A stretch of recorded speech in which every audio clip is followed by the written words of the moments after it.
یہ لوہا جو ہے نا، یہ ایک میٹل ہے، را مٹیریل ہے، زمین میں سے برآمد ہوتا ہے۔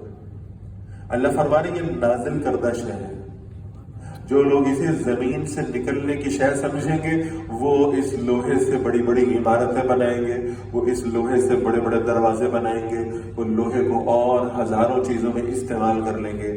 لیکن جو سمجھیں گے کہ اس لوہے کو اللہ نے اوپر سے نازل کیا ہے تو استعمال کا طریقہ بھی اوپر والا ہی دے گا۔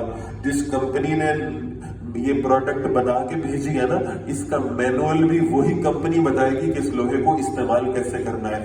فرمایا مینول ہم دیتے، نازل ہم نے کیا تو اس کا طریقہ کار بھی ہم بتائیں گے۔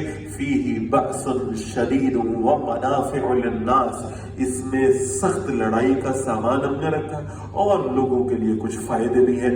گویا اس لوہے کے دنیاوی فوائد ثانوی درجے پر ہیں، اور پہلا کام اس کا کیا ہے؟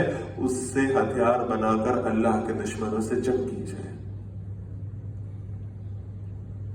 وَلِيَعْلَمَ اللَّهُ مَن يَنصُرُهُ وَرُسُلَهُ بِالْغَيْبِ، تاکہ اللہ ظاہر کر دے کون اللہ کی اور اللہ کے رسولوں کی بن دیکھے مدد کرنے والا ہے، کون اللہ کے دین کی نصرت کرتا ہے اور اس میں جہاد سے کام لیتا ہے۔